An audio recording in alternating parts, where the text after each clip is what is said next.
Welcome to the Cyber Business Podcast, where we feature top founders and entrepreneurs and share their inspiring stories. Now, let's get started with the show.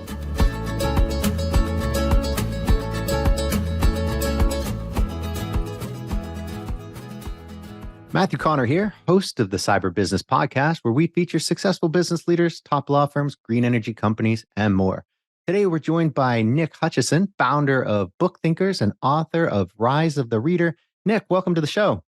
Matthew, I'm excited to be here and excited to see where we go with the conversation. Me too. Before we get too far in, a quick word from our sponsors.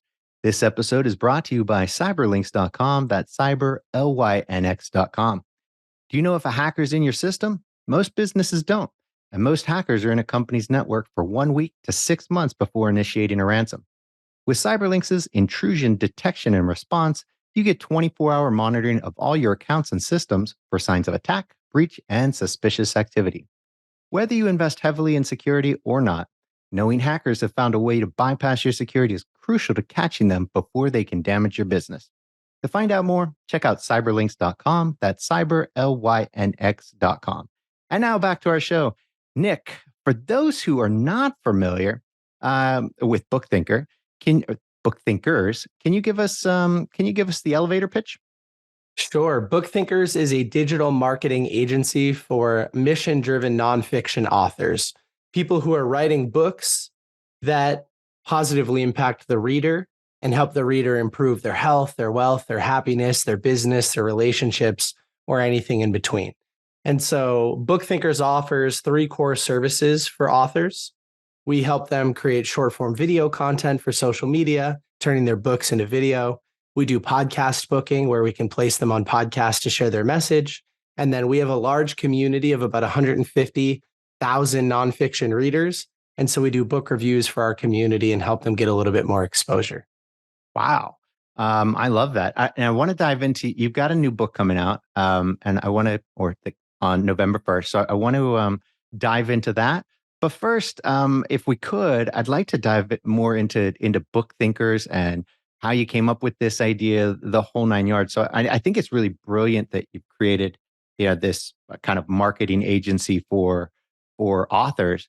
Can you kind of walk us through what was the inspiration? How did this come to be? Well, when I was growing up, I was more of the athlete stereotype, not much of the academic. So it might surprise some people, especially if they see the video, that I was not much of a reader growing up. In fact, I was kind of the opposite. I thought it was a little nerdy. And going into my senior year of college, I took an internship at a local software company. And that summer, I had about an hour commute to and from the internship. And I was looking for ways to kill the time. And my boss, my sales director at the time, introduced me to the world of podcasting. So shows just like this, where a host would interview a series of guests and the guests would talk about what they did to become successful. So as I started to consume these podcasts, because he asked me to, essentially, I learned that so many successful people gave at least a little bit of credit for their success to the early books that they were reading. So I went to my local Barnes & Noble, I grabbed a stack of books, and I started to devour these books. And I fell in love with the personal development, nonfiction, business type industry. I also read a little bit of philosophy, psychology. I was just looking to improve myself overall. And as I continued to read these books, I continued to realize that one day I wanted to work in this space full time. So the first attempt at creating a community was online. It was on Facebook and Instagram. And I would just share the books that I was reading on social media, tell everybody my favorite takeaways from them.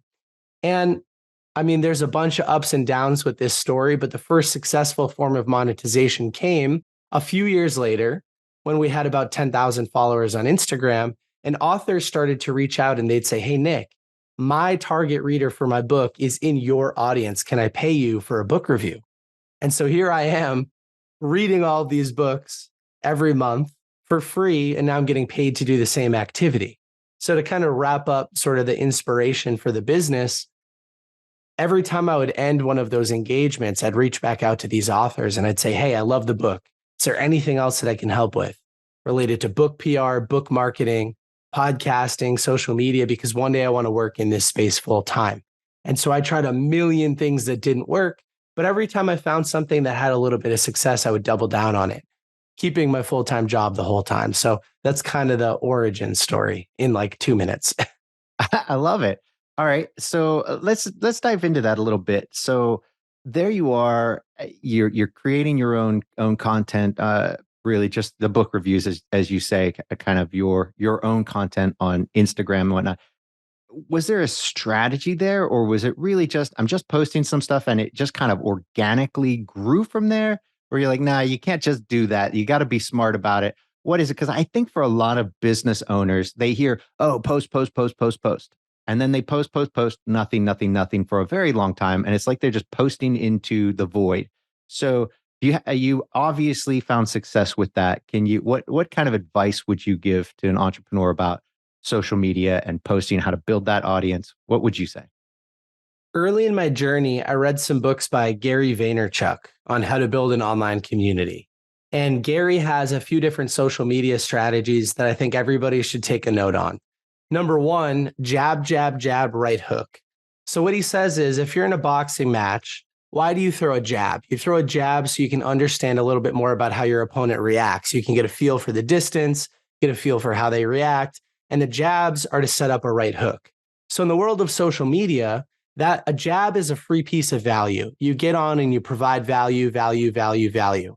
And then every once in a while, you throw a right hook, which has a call to action to purchase something, for somebody to get engaged with you. The issue, I think, with business owners is that they get on social media and they just throw right hooks. They're like, buy my stuff, buy my stuff.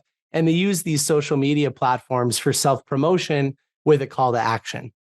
What you've got to do is get online and just provide value for a very long period of time. So for years, I had no call to action. I was just reviewing books. I was just trying to connect with like-minded people, provide genuine value, and learn how these platforms work. So The Compound Effect by Darren Hardy is another one of my favorite books. He says that small little steps in the right direction over a long period of time will lead to disproportionately positive outcomes, that hockey stick growth, exponential progression that we're all looking for. But it takes a lot of time to get there. So I think patience is one of the big things that Gary taught me. You've got to work hard on a daily basis, but at a macro level, you have to be super patient and just provide value. And then one day when you show up with the right hook, you're perfectly positioned to generate a bunch of additional business. I'll mention a second strategy, which I think is important for business owners, and that's to document what you're doing, not create. So I was already reading these books. Now I'm just pulling out the camera and recording every time I find something valuable. I wasn't reading to create content. I was already reading and then just documenting the process. And so as far as business owners are concerned, just post about what you're doing on a daily basis. So many of us, we don't find ourselves interesting, but other people find us interesting. And so once you can get over that barrier and just pull your phone out a couple times a day and share an interesting thing that you learned in a meeting or a sales call or at a trade show or at a client visit, your community is going to find that interesting. And they'll start to establish a little bit more trust with you, especially over video content. It's one of the best ways to establish trust and accelerate a relationship. And the final thing that I'll mention there is be a little personal. Like, would you rather buy from the realtor who also shares walking their dog and sitting at their kid's t-ball game, or just the one that posts real estate content?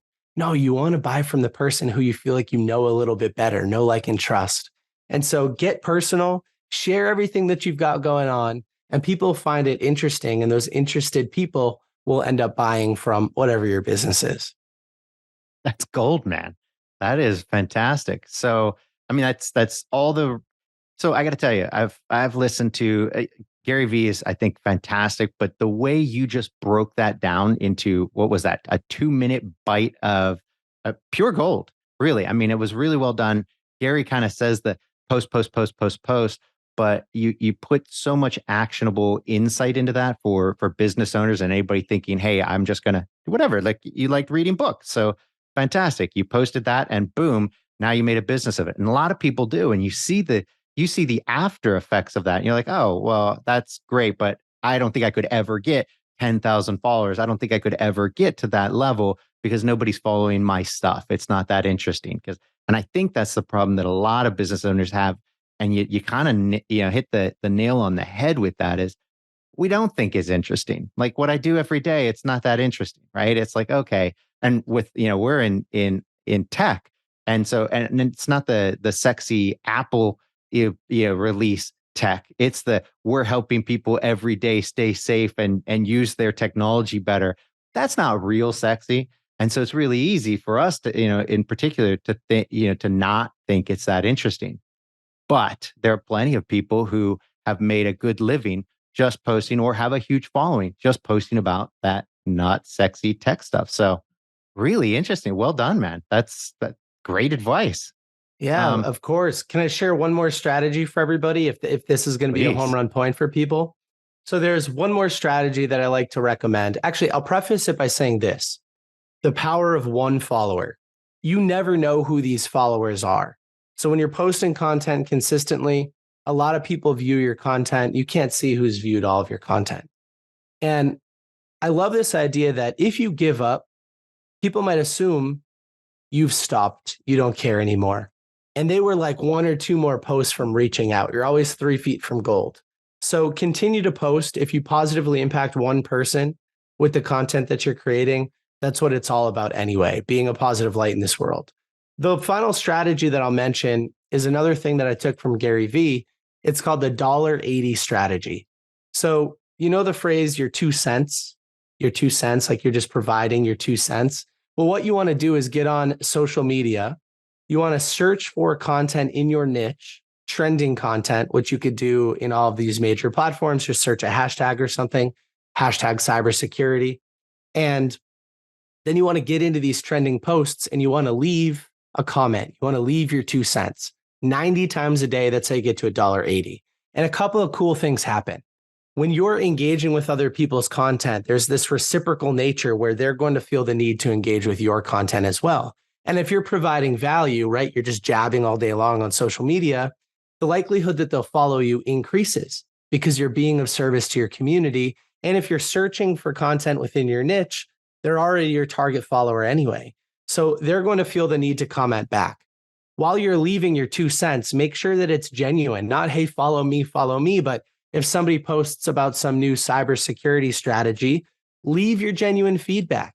And if it's a couple sentences, you'll probably be the longest comment on that post anyway. And if it's a trending post, which you can search for in these platforms, it will sit at the top of that post, and other people who are also interested in this will find your comment, click to your profile, you're providing value, so they'll follow you. The other thing that happens when you're consuming 90 pieces of trending content per day in your niche is that you're going to have a lot of data points, and you're going to start to rework that and realize, oh, maybe I can steal like an artist. Maybe I can recreate this piece of content in my own business. And so that's what I did to generate a lot of additional attention. I'm commenting on 90 posts per day. A big portion of these people are clicking onto my profile, following my account, and also starting to comment on my stuff. And I'm just creating this kind of like, I don't know, this momentum that's working in my favor. And so when you're in the comment section too, you can like all the other comments, and people will be like, who's this Matthew guy commenting on all my stuff or liking all my stuff? I'm going to check him out. Oh, wow, he provides tons of value on social media. Of course, I'm going to follow him. So yeah, that's another strategy that I think works really well for people in terms of something that's actionable and you could just do in 10, 15 minutes a day while you're doing nothing else on your phone. So, not to make this all about social media, but I think you're just providing so much wealth here. I don't want to leave it just yet. So you said, 10, 15 minutes on social media, but also posting, commenting on 90 posts. I mean, obviously that's a little hard to do in 15 minutes. So Right. when you were doing yours, and I get that if you just, apply 10 to 15 minutes a day, so much better than zero. So even if you only get a few posts out there, a bunch of likes, great, that'll take effect. But that 90 a day, I'm assuming that was kind of your guideline. You were trying to hit 90 each day. How much time were you putting into that? And how long did it take you before you really got to that 10,000 and saw kind of success from that? Just kind of trying to figure out what the investment actually is. So a business owner might be like, well, if I put 2 hours a day in, blah, blah, blah, you run the numbers and is it worth it? That's where I'm going with that. So for you, Right. That's a great point. When I first started, it would probably take me 90 minutes. So 1 minute per comment, 1 minute per post. But over time, I started to develop some strategies. So think of BookThinkers, my company. I'd search a hashtag like rich dad, poor dad. And so a ton of posts would pop up. And I would do that because it was being posted in so often. Rich Dad, Poor Dad was something I'd visit once or twice a week and comment on 9 or 10 new posts. And I would have in my notes section on my phone a couple of legitimate 2 or 3 sentence comments that I could cycle between, and then I'd just modify them slightly. I'd add a little bit of context related to the post or some additional emojis. That way I could get through 5 to 10 pieces of content in just a couple of minutes instead of taking 10 or 15 minutes. On top of that, I was looking to do a lot of this activity while I was doing something else that wasn't as meaningful, but I still wanted to do, right? Like watching football. I'm a big NFL guy. And so on Sundays, I knew from essentially 1 p.m. Eastern until I went to bed, I was going to be watching a bunch of football. So I would stack a lot of that activity onto my weekends. And therefore, I'm just, I'm paying attention to the game, but I'm also mindlessly commenting on other people's posts, pivoting attention between the two. Not a big fan of multitasking, but, I can't remember who won a Patriots Miami game 4 years ago, but that comment that I left, that person's still in my community engaging with stuff, right? So it's a little bit more valuable, I think. That's awesome. All right. So let's get back to book thinkers, because I think that's really, what you've just provided really is great advice. Now, there you are, you're posting on social, you get your following, and you're still working a day job, if you will. How's this? Walk us through this. How do you take the leap? At what point? And the nitty gritty, I think, is really interesting to people. So if you could. Yeah, there's a great book called The E-Myth Revisited. It's by Michael Gerber. And Michael says in the beginning of that book that 95% of small businesses fail in the first 5 years. Why do they fail? They run out of money. So here I am. I'm a recent college graduate with a side hustle. I'm super energized by my side hustle, not so energized by my full-time job. There were some benefits to it, some skill opportunities, some skill development opportunities that were transferable. But outside of that, the industry didn't really interest me. So I wanted to make the jump, but I had a mentor tell me, Nick, if you try to build the parachute on the way down and you run out of money, you're going to operate from a place of scarcity. You're going to negotiate on your core values, right? You won't be the best version of yourself. You'll discount your services. Stick with your full-time job, and that's kind of your 9 to 5, and then pour everything that you've got into your 5 to 9 on weekdays. And eventually those sort of scales will shift and you'll be in a comfortable place to make that jump. But if you make the jump too soon, you might crash and burn. And I'm happy that I took that advice because I had a ton of other big monetization attempts at BookThinkers that failed. We tried to release 2 different mobile applications, sunk a ton of money into them, and they failed. We tried to build these mastermind groups. We tried to build this online paid book club community. All of these different opportunities failed kind of miserably and took a lot of money. But the reason that I stayed with it was because I had my full-time job. And that full-time job, what I attempted to do was automate as much of it as possible and take less responsibility over time. The tech company that I was working for, software company, it was acquired twice. And so as we would go through these acquisitions, I would not raise my hand for additional responsibility, and I'd try to assume less and less responsibility. And as we became part of these bigger organizations, I was farther and farther from the top, so I could get away with a little bit less work. And I would start to put more time into my side hustle. And so like I was telling you before we press record, BookThinkers had full-time employees, and it was doing hundreds of thousands of dollars a year in revenue before I made the full jump. And so I'm happy that I did that because, again, most businesses fail, and they fail because they run out of money and the founder takes the jump too soon. And I didn't want that to be me. So no matter how many times you read Aesop's fable, The Tortoise and the Hare, the tortoise always wins, right? Slow and steady wins the race. And I've had a lot of success with that. Unfortunately, on social media, and maybe sometimes even in these podcasts, we're only speaking to the people who made the big jump and ended up winning, right? We're not speaking to the people that made the big jump and ended up losing, which is the big majority of business owners. they're not the ones being interviewed on podcasts. They're not the ones writing these books. And so that's why I think it's important for me to highlight that. I had some insecurity around it for a long time, right? I was even being interviewed on these podcasts as the founder of BookThinkers while I was maintaining a full-time job on the side.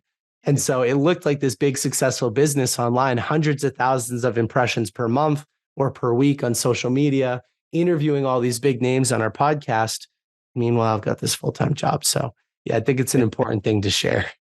Yeah, no, it's certainly that imposter, syndrome really kicks in, and you feel it. And I think everybody's experienced that, but that's a great story to share. So and also brilliant. Once again, great advice. I mean, we have a lot of founders on here, and we have great conversations, great people. But I don't think we've had one yet, author, founder, you name it, who's given us so much kind of gold, really, so much gold so quick. Yeah, you're killing it. I think people are really going to love this. So I'd like to keep going. I know we still want to get to your book. I know we don't have forever, but I want to keep going with this. So there you are. You've got.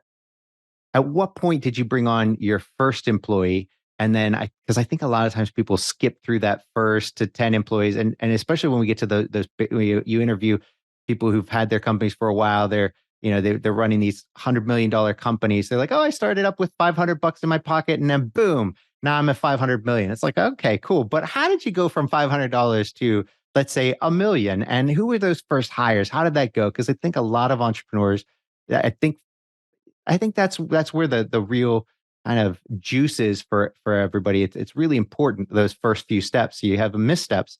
Going back to your point of having that full-time job allowed you to learn and make those missteps without it costing the company.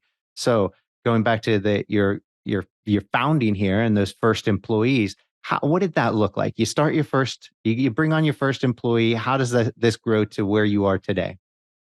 So I'm still working my full-time job, but the business itself, like separate bank accounts, separate entity, the business itself starts to have some success. I think when I hired my first employee, maybe we started to do $10,000 a month very consistently. And I didn't need to pull any of that money out of the business because I had my full-time income elsewhere. And so as I'm reading all of these books about productivity and building a business, I realized that I need to start delegating some of these responsibilities. And rather than jumping into that business full time, as we brought on more clients, I thought, let me offload this to somebody else. Right around the same time that I started to really think about delegation, I think the activity that I was doing that took the most energy from me was creating video content on social media and editing other people's video content. So thankfully, maybe this is a synchronicity moment, but I had somebody from my community actually reach out and say, hey, I think you could do a better job with this video editing. And that's my passion. So I said, let's jump on a call. And this was somebody who had been in my community for a long time. He was commenting on stuff, engaging with stuff. And I got on a call and he told me, his name's Sean, he's still on the team. Sean said to me, hey man, video editing is my passion. But right now I work in a Walmart distribution center.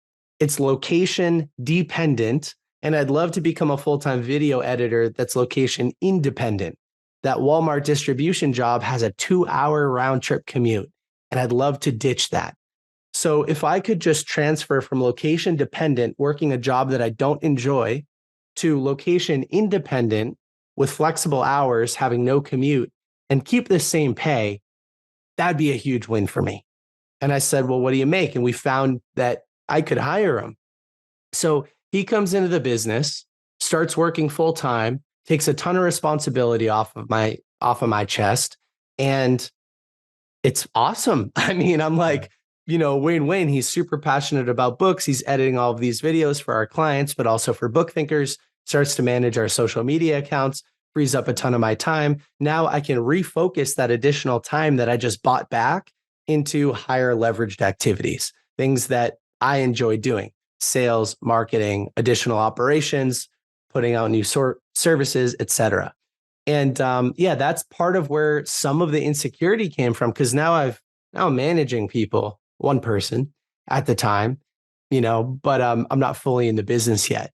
And as that freed up more time, well, now I could focus on higher leveraged activities, kind of chugging along for a couple months. Now we have the money to hire a second person because we're selling more. So I hired my little brother, Chandler. He was working in a liquor store, just kind of like normal retail operations. And he's in his young 20s. And I say, hey, we're starting to manage a lot of social media accounts for our author clients. Would you want to come in part-time at first and start to manage these accounts on your days off? And he's like, yeah, sure. And then eventually, a couple months later, that turns into a full-time opportunity. So again, bought back more of my time. And a few months later, now there's all this logistical complexity with all these new services we have and what we're releasing. And this other guy from my community, Luke, who I had coffee with on a road trip once when I just posted, the book recommendations we were making totally changed his life. He said, hey, he was making a bunch of money. And he said, I'm willing to take a pay cut to do something that I really enjoy because I don't enjoy this other job. And he taught me the importance of culture currency, right? It's not all about financial currency for some people. It's not all about income. It's about impact, personal flexibility, and enjoying the passage of time. And so he came in and took a ton of responsibility off my chest. So again, I'm buying back my time. I'm delegating as the business is growing. And I was able to do that very early on and not take any income from the business because, again, I had this full-time job. So those were kind of the first 3 hires that I made. And again, all 3 of those guys are still with the business. It's been a couple of years since then. But that's the origin story. So so when I hear this, I think there's such an obvious benefit to having this really large social community or network.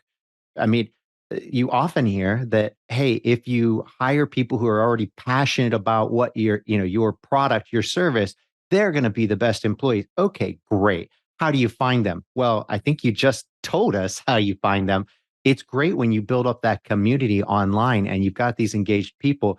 Then even if one of your hooks is that, hey, you love doing this, we're looking for somebody who, oh my God, and it's to your people who are already passionate about it. And they're like, I am a video. So if it hadn't have been for Sean raising his hand and being like, hey, I think you could do a better job on this, if he hadn't taken the initiative, but you had posted, hey, look, we're looking for somebody who loves video editing and loves books.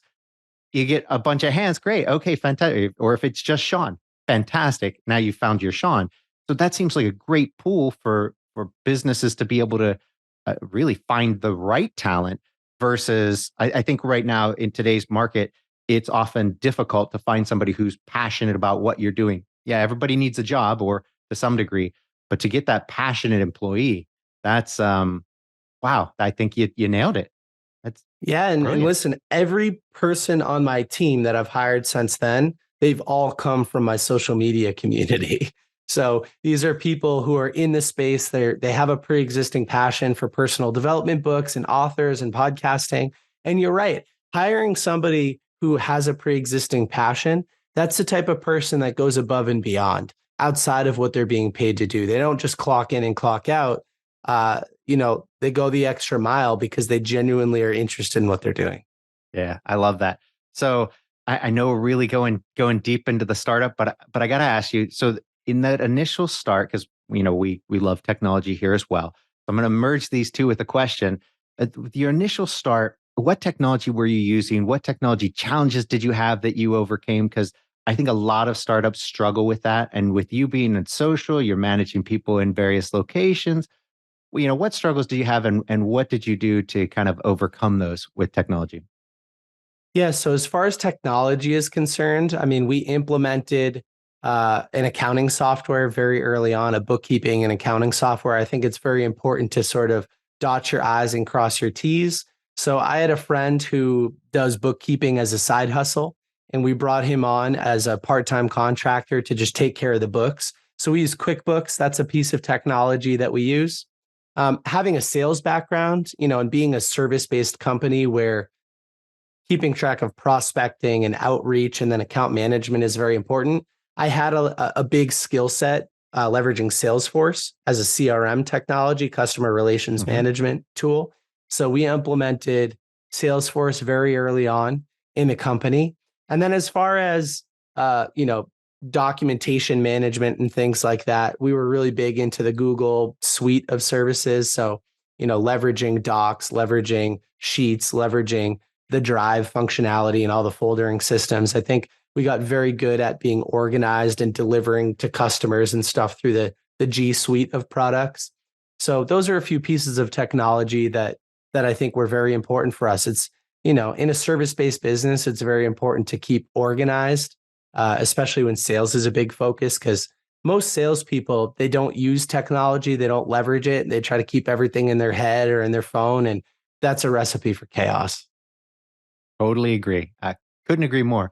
So let's move a little bit away from the company and start talking about your new book. What can you tell us about it?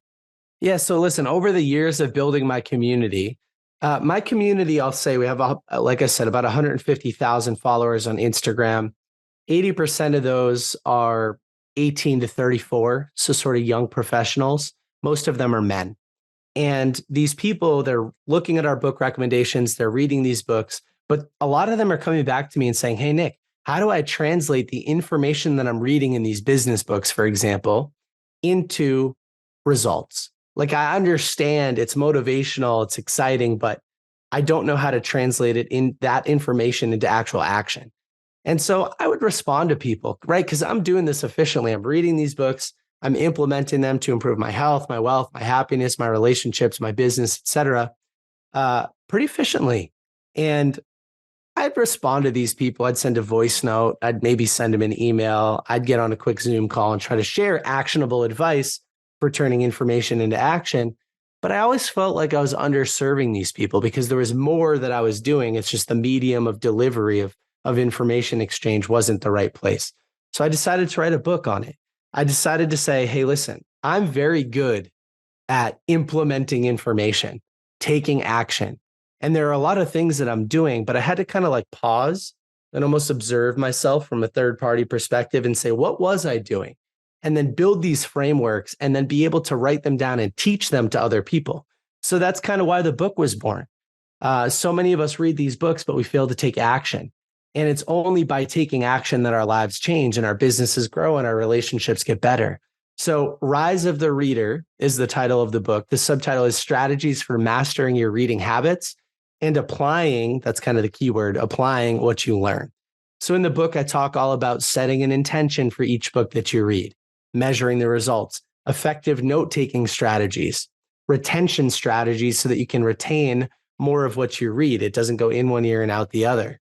I talk about building an accountability group with your most motivated friends and business partners. I talk about an activity tracking template that I've developed. Everybody can see it in the book. It's totally free, that measures your activity. Because like the legendary management guru Peter Drucker says, if you're not measuring something, you can't manage improvement. So you need to create a baseline understanding of your sleep, of your diet, of your fitness, of your productivity, so that you can make improvements over time. And then in the back of the book, I also share over 100 things that I've implemented from the 500 plus books that I've read that have helped me become healthier, wealthier, and happier. Because I think all of those things kind of, they meld together. So this is an entrepreneurship audience, right? A lot of business owners. A lot of business owners, unfortunately, I'm not calling out everybody, but unfortunately, they neglect their relationships at home. They neglect their health and they just focus on the money. And so my attempt at putting out this book and sharing all of my habits is to help people shortcut that process of improvement. You don't need to go read 50 health books. Check out some of the things that have been really good for me in improving my energy. You don't need to read 100 relationships and happiness books, but check out some of the shortcuts that I've learned from reading the 500 books I have that can help you get a little bit more work-life balance. So that's the book, Rise of the Reader. It's available for pre-order or order, depending on when you're listening to this. And go get more out of the rest of the books you're reading, because final thing I'll say is there's an opportunity cost to reading a book if you're not implementing it properly. So before you read any more books without the right tools, go check this one out and take my strategies for $20 in a few hours of your time and get more out of the rest of the books that you read. I love that. So first of all, I think given the quality of the nuggets of advice you've already given, the book is just, I am super excited about seeing this because that's going to be fantastic. So what are some of those strategies? Let's go with, let's say retention. You mentioned that, right? How to retain more of what you read. What are some of the things you talk about in the book that people are going to find in there? Sure, there are tons of them, but I'll say something that's probably a little bit catchy. Repetition leads to retention. So if you take effective notes and you rewrite them into a notebook, and then you rewrite just the 20% that might lead to 80% of your change, your desired outcome, into an online notebook, and they're searchable and you can review them. I kind of have like this system for retention in the book. By repeating that information out loud, by feeling the energy, by systematically reviewing it, you'll retain it. So there's this concept of a forgetting curve. On day one, when you read something, there's an 80% likelihood that you can retain it and teach it to somebody else. But as that time goes on, the likelihood dips. So you have to install these review points. And each time you review the information, the distance, the time that can go on where you can still retain it increases. We have these neural pathways in our brain. And the more often we review information, we strengthen that neural connection, and then we can default back to it and access it easily. So our brains are pretty interesting. We could read for 1,000 years straight, a new book 24/7, and still have more memory left. It's just, how can we organize and access it efficiently? And that's kind of what I teach with this retention system in the book. Well, I can't wait to get my hands on a copy. I'd like to have you back on once I do get a chance to read through it, so we can really kind of deep dive into stuff and actually spend the whole time talking about some of those things. But I know we're running out of time, so this was fantastic. If you could tell everybody where they can find out more about you and where they can get a copy of your new book. Sure. So the book is available in all online retailers: Amazon, Barnes & Noble, Books A Million, tons of places. So go to your favorite one. And again, Rise of the Reader. And as far as connecting with me, I'll throw this out there. I love to offer this to everybody. If you want a custom book recommendation from me, it's one of my favorite things to do. DM me at BookThinkers on Instagram. So for those of you that are not on Instagram, it's a good opportunity to get on and tell me about a problem you're facing or a skill that you'd like to develop. I might ask some follow-up questions, but I'll make a book recommendation. And I think those are two good places to start. Books solve the problems that we're currently facing and the pain that we're experiencing, but they can also help us develop skills. And these books, they condense decades of information, of lived experience into days of reading. Such a great shortcut for accelerating our health, our wealth, our happiness, whatever, our business. And so I'd love to make a recommendation. Check us out at BookThinkers on Instagram. Awesome offer. I'll be taking you up on it. Nick, this was an absolute pleasure. Thanks for coming on the show today. Yeah, man, of course. Thanks for having me. You got it.